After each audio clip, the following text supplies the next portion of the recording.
बिस्मिल्लाहिर्रहमानिर्रहीम। अस्सलाम वालेकुम ख़ातिन हज़रात, मैं हूँ आपका जुनैद सलीम और आप देख रहे हैं इंसाफ डिजिटल। नाज़रीन, हुकूमत ने एक बार फिर खदशात के तवक्कुआत के ऐन मुताबिक पेट्रोलियम मसनूआत की कीमतों में अच्छा खासा इजाफा कर दिया है। पेट्रोल और डीज़ल की कीमत में 13 रुपये फ़ी लीटर इजाफा किया गया। आलमी मार्केट में तेल की कीमत में मामूली इजाफे के बाद हुकूमत ने मौका गनीमत जानते हुए ये इजाफा फौरी तौर पर आम आदमी को मुंतकिल कर दिया। लेकिन हम भी कैसे बदकिस्मत साबित हुए हैं कि यहाँ महंगा तेल जो है वो रातों रात पहुँच जाता है पाकिस्तान के बॉर्डर पे, जबकि सस्ता तेल पहुँचने में कई कई महीने लग जाते हैं, हमें उसके ज़मरात नहीं मिलते। लेकिन ये वही हुकूमत है जिसे इमरान खान के दौर में 150 रुपये लीटर वाला पेट्रोल इतना महंगा लगता था और आज 310 रुपये लीटर पेट्रोल पर भी सब अच्छा है कि सदाएं बुलंद की जा रही हैं। इस वक्त पेट्रोल पर 80 रुपये के करीब लेवी वसूल की जा रही है। इसका मतलब ये है कि हुकूमत टैक्स वसूली का हदफ हासिल करने में नाकाम हो गई है और उनके पास एक ही इसका मतबादल है कि पेट्रोलियम लेवी के ज़रिए जितना आवाम को निचोड़ा जा सकता है उतना निचोड़ा जाए, बुनियादी ज़रूरत पर टैक्स वसूल किया जाए। पेट्रोलियम मसनूआत की कीमतों में इजाफे के साथ ही ऑब्वियसली नाज़रीन ट्रांसपोर्ट के किराए भी बढ़ा दिए गए हैं। साथ ही हाईवेज़ और मोटरवेज़ पर टोल टैक्स में इजाफा कर दिया गया है, जिसका इतलाक़ जो है गुज़िश्ता रोज़ से कर दिया गया। अच्छा नाज़रीन, जैसे जैसे हुकूमत की हर शोबे में नाकामी वाज़े हो चुकी है, बल्कि उसके साथ ही किसी जगह पे ये ख्वाहिश मज़ीद बढ़ने लगी है कि इमरान खान से किसी न किसी तरह बातचीत और फिर मुफाहमत की कोई ना कोई खिड़की ज़रूर खोली जाए। ज़राए बता रहे हैं कि पस पर्दा क़ुव्वतों ने नए हुकूमती सेटअप के लिए कोशिशों में इजाफा कर दिया या तेज़ कर दिया। इस बारे में बाज़ ज़राए ने खबर दी है कि पस पर्दा क़ुव्वतों ने कोट लखपत जेल में शाह महमूद कुरैशी साहब से रब्ता किया और इसकी तस्दीक भी हो गई हुई है इस रब्ते की हद तक, और उनसे कहा गया है कि जी वो इमरान खान को मुफाहमत के लिए कायल करें और इस बात पर आमादा करें कि वो इलाज के लिए बैरून मुल्क चले जाएं। इस दौरान मुल्क में कौमी हुकूमत कायम कर दी जाए जिसमें PTI को भी शामिल कर लिया जाएगा और इस कौमी हुकूमत में शाह महमूद कुरैशी को भी अहम पोजीशन दी जाएगी। गुज़िश्ता रोज़ बल्कि कहना चाहिए, फवाद चौधरी, महमूद मौलवी और इमरान इस्माइल ने भी जेल में शाह महमूद कुरैशी से मुलाकात की और ऐसी मुलाकातें नाज़रीन इन तीनों लोगों की पहले भी शाह महमूद कुरैशी साहब से हो चुकी हैं। ग़ालिबन इस मुलाकात में भी पस पर्दा क़ुव्वतों की नई ऑफ़र का जायज़ा लिया गया। नाज़रीन, आपको बताता चलूँ कि इससे पहले इन्हीं तीन लोगों ने जितनी भी कोशिशें की हैं वो पहले मरहले में ही दम तोड़ गई हैं। यानी दूसरा मरहला तो तब होता जब शाह महमूद कुरैशी इमरान खान से मिलते, तो वो शाह महमूद कुरैशी ने ही वो तजावीज़ रिजेक्ट कर दी थी। अब ज़राए का कहना यह है कि ऐन मुमकिन है कि शाह महमूद कुरैशी की अब 5 अगस्त से पहले अडयाला में इमरान खान से मुलाकात भी करा दी जाए ताकि इमरान खान को इस नई ऑफ़र पर कायल किया जा सके या उसके मुकाबले इमरान खान क्या चाहते हैं उस पर बात की जा सके। दूसरी तरफ ज़राए बता रहे हैं कि सुहेल आफरीदी की अहम तरीन स्टेक होल्डर से एक और मुलाकात हुई है। ज़राए ये कह रहे हैं कि सुहेल आफरीदी को चंद माह कबल यकीन दहानी कराई गई थी कि वो कुछ अरसा खामोश रहें, जिसके बाद मामलात जो हैं वो ठीक होना शुरू हो जाएंगे।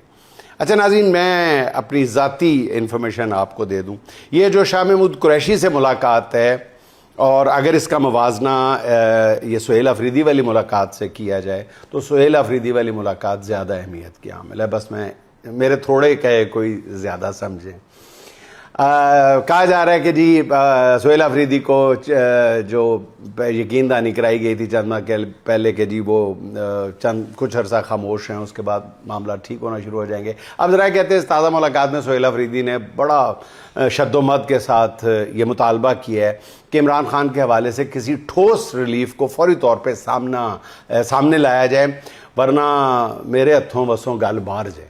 उन्होंने हाथ खड़े कर दिए कि अगर ठोस आप रिलीफ नहीं देते, क्योंकि अब वो कहते हैं कि जी अब मामलात को मज़ीद किसी वादे पर टालना उनके बस से बाहर हो गया। ज़राए के मुताबिक सुहेल आफरीदी ने पार्टी में आम लोगों की अपनी इस मुलाकात के बारे में अपनी कुछ लोगों को एतमाद में लिया है, जिसके बाद फैसला हुआ है कि अब दबाव बढ़ाने के लिए एहतजाज का ऐलान करना होगा ताकि मुज़ाकरात की टेबल पे भी आपको कुछ लिवरेज मिल सके। फ़िलहाल तहरीक तहफ़्फ़ुज़ आईन पाकिस्तान ने 5 अगस्त से ही एहतजाजी तहरीक शुरू करने का ऐलान किया है। सरदस्त एहतजाज का शेड्यूल तो नहीं दिया गया। अगर पस पर्दा जारी मुज़ाकरात में आइंदा ایک دو ہفتے کے دوران کوئی بڑا بریک تھرو نہ ہوا تو احتجاجی تحریک کو حتمی شکل دے دی جائے گی۔ ناظرین، اس بار کہا جا رہا ہے کہ جی جو ملکی حالات ہیں اس میں حکومت جو ہے وہ احتجاجی تحریک کو روکنے کے لیے شاید پی ٹی آئی کو کچھ دینے کے قابل ہو یا کچھ دینے کے لیے سنجیدگی سے غور کرے۔ اچھا ناظرین، ایک بار پھر جسارت کر رہا ہوں کہ آزاد کشمیر کے حالات جو ہیں وہ سنبھل نہیں رہے۔ 1 ماہ سے زیادہ ہو گیا ریاست میں زندگی جو ہے وہ معمول پر نظر نہیں آ رہی۔ ایک طرف ایکشن کمیٹی نے اعلان کیا ہے کہ وہ 15 جولائی کو راولہ کوٹ کی جانب مارچ کا آغاز کریں گے، جس سے اللہ نہ کرے اللہ تعالیٰ آزاد کشمیر کو، پورے ملک کو اپنے حفظ و امان میں رکھے، ایک بڑے تصادم کا خدشہ پیدا ہو گیا، کیونکہ وزیر اعظم کے مشیر رانا ثناء اللہ نے کم و بیش دھمکی آمیز انداز میں کہا ہے کہ کسی صورت مظفر آباد کی جانب مارچ نہیں کرنے دیا جائے گا۔ اب ظاہر ہے کہ حکومت جب مظفر آباد کی طرف مارچ کرنے کا اعلان ہوگا تو پھر اس کا ٹون، ٹیمپو اور لب و لہجہ ایسا ہی ہوگا۔ اب بہرحال رانا ثناء اللہ نے کہا ہے کہ کالعدم جوائنٹ عوامی ایکشن کمیٹی کا ایک ہی مقصد ہے کہ وہ ہر قیمت پر الیکشن کو روکنا چاہتے ہیں۔ رانا ثناء اللہ فرماتے ہیں کہ الیکشن کا انعقاد ایک آئینی تقاضا ہے، اسے کیسے روکا جا سکتا ہے؟ ناظرین ذہن میں رکھیے گا کہ یہ وہی نون لیگ ہے جس نے سپریم کورٹ کے 2 فیصلوں کے باوجود 1 سال تک پنجاب، کے پی اور 6 ماہ تک قومی اسمبلی کے انتخابات نہیں کرائے تھے اور آئین شکنی، کھلم کھلا آئین شکنی کی تھی۔ اس وقت پوری قوم چاہتی تھی کہ الیکشن کا انعقاد بر وقت ہو، مگر رانا ثناء اللہ اور ان کی جماعت جو ہے وہ الیکشن ملتوی کرنے کے حق میں لایعنی قسم کے دلائل دے رہی تھی۔ آج پورا آزاد کشمیر مطالبہ کر رہا ہے کہ انتخابی اصلاحات کے بغیر الیکشن نہ کرائے جائیں۔ نون لیگی سرکار کو اب یہ مروڑ اٹھ رہے ہیں کہ آزاد کشمیر میں وقت پر الیکشن ہونے چاہیے۔ حکومت کے اعلان کردہ شیڈیول کے مطابق آزاد کشمیر کے الیکشن کے انعقاد میں صرف 16 دن باقی رہ گئے۔ قائد محترم میاں محمد نواز شریف صاحب اور ان کی صاحبزادی ابھی تک انتخابی مہم کے سلسلے میں آزاد کشمیر کی جانب رخ کرنے کی ہمت نہیں کر پا رہے۔ آزاد کشمیر کے عوام جس طرح ووٹ مانگنے کے لیے آنے والے نون لیگی اور پیپلز پارٹی کے مقامی رہنماؤں کی درگت بنا رہے ہیں، اس کے بعد یہ ممکن نظر نہیں آتا کہ قائد محترم نواز شریف مظفر آباد جانے کا ارادہ کرے۔ ویسے بھی ان کے ساتھ جو سلوک گلگت بلتستان میں ہوا ہے، اس کے بعد میاں نواز شریف کو الیکشن مہم میں لے جانا نون لیگ آزاد کشمیر کے لیے میری ذاتی رائے ہے کہ کسی خطرے سے کم نہیں ہوگا، خالی نہیں ہوگا۔ البتہ خواجہ سعد رفیق سمیت نون لیگی قائدین راولپنڈی میں جو مہاجرین کے 3 حلقوں میں وہ ڈیرے ڈالے ہوئے ہیں۔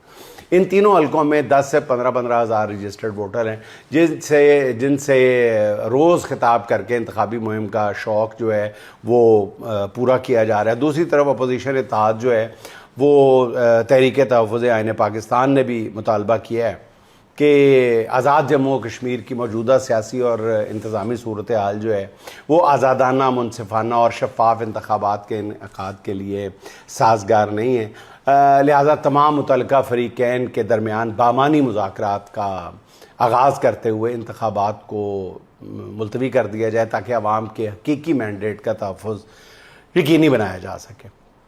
اچھا ناظرین، بلوچستان کی صورتحال اس نہج پر پہنچ گئی ہے جہاں اسے ملک کا مسئلہ نمبر 1 سمجھتے ہوئے اس کے حل کے لیے تمام تر توانائیاں صرف کرنا ہوں گی۔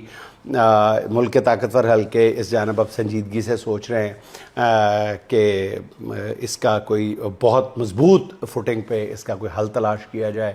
سول انتظامیہ تو بلوچستان کے مسائل حل کرنے میں ناظرین آپ کو پتہ ہے کہ بری طرح ناکام ہو چکی ہے۔ گزشتہ دنوں جس طرح قوم کے 42 بہادر سپوت جام شہادت نوش فرما گئے، اس کے بعد وزیر اعظم جس انداز سے 42 ڈگری سینٹی گریڈ کی گرمی میں سوٹ بوٹ پہن کے کوئٹہ گئے، اس سے ان کی سنجیدگی کا اندازہ لگایا جا سکتا ہے۔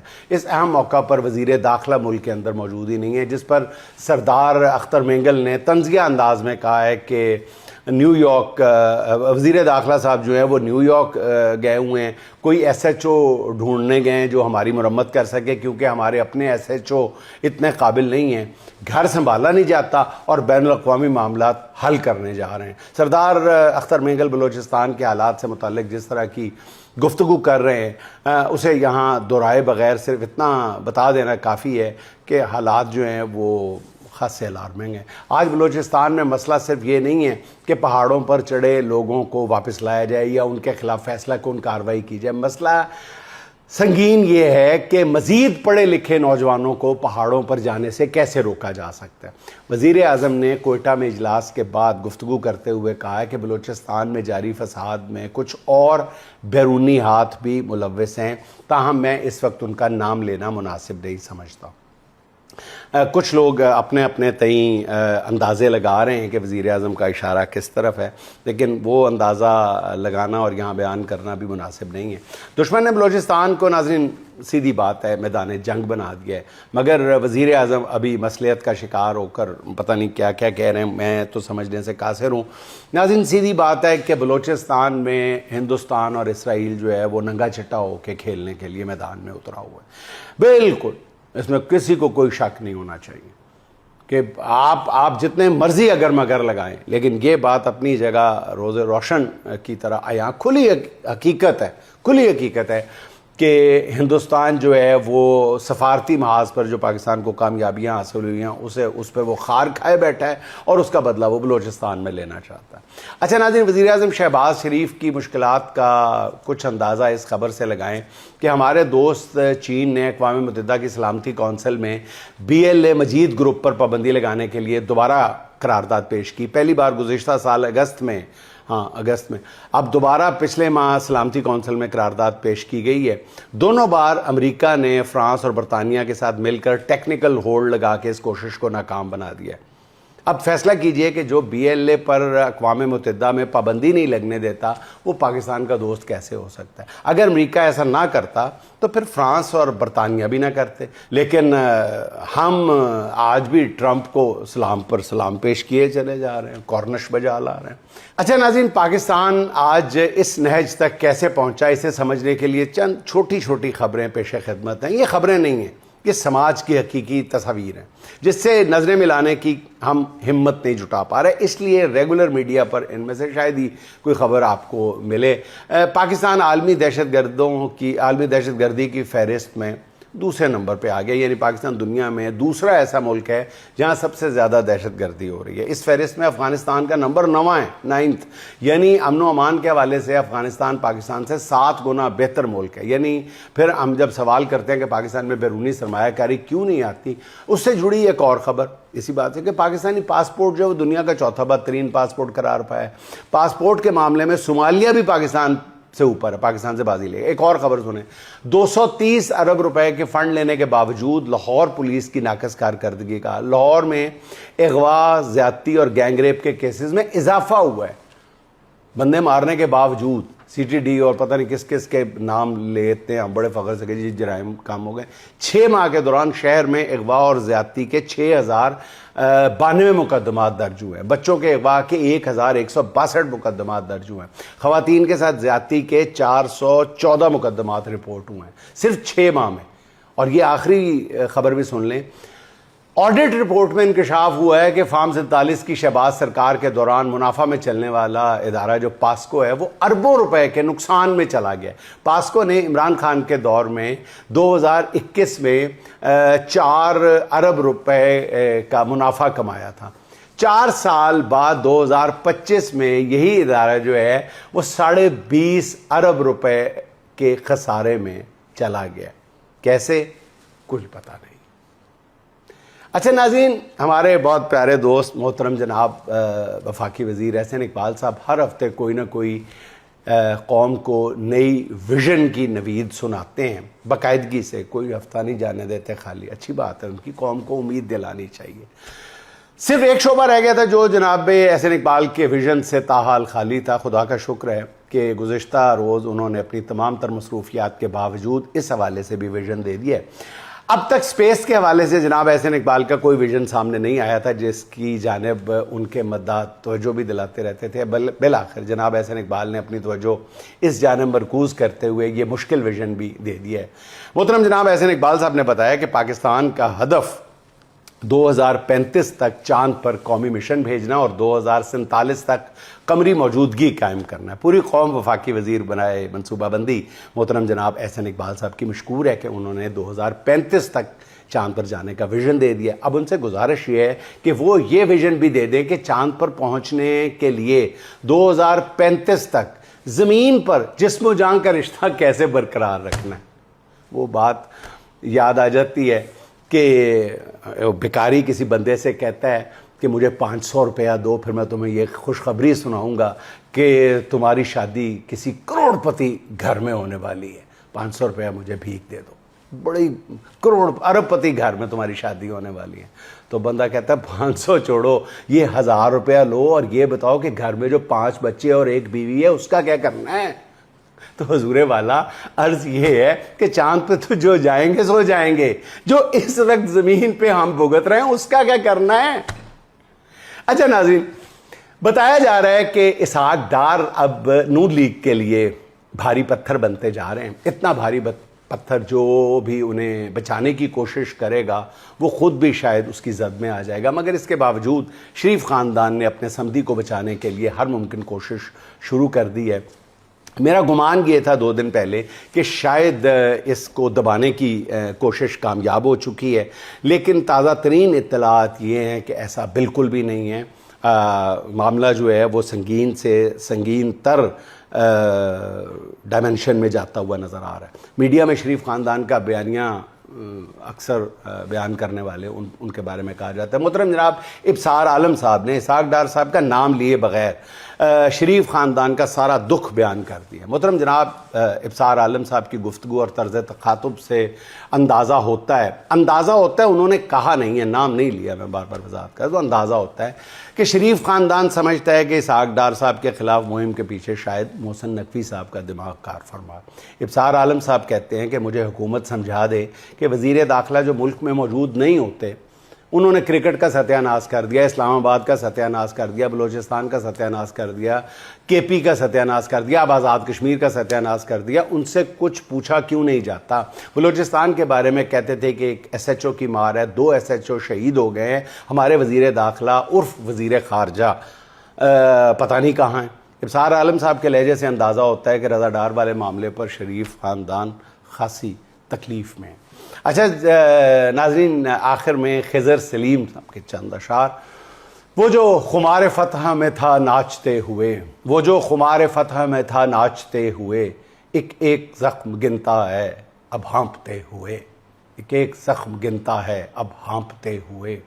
خوف ہوائے دشت کی دہشت عجیب تھی، خوف ہوائے دشت کی دہشت عجیب تھی، جنگل کے شیر دیکھے گئے کانپتے ہوئے، جنگل کے شیر دیکھے گئے کانپتے ہوئے۔ دکھ یہ نہیں کہ شب کی سیاہی میں مر گیا، دکھ یہ نہیں کہ شب کی سیاہی میں مر گیا، مارا گیا ہوں شب میں دیے بانٹتے ہوئے، مارا گیا ہوں شب میں دیے بانٹتے ہوئے۔ ناظرین خوش رہیں، خوش رکھیں، آپ سے ملاقات ہوگی انشاءاللہ اگلے ولاگ میں۔ اللہ حافظ۔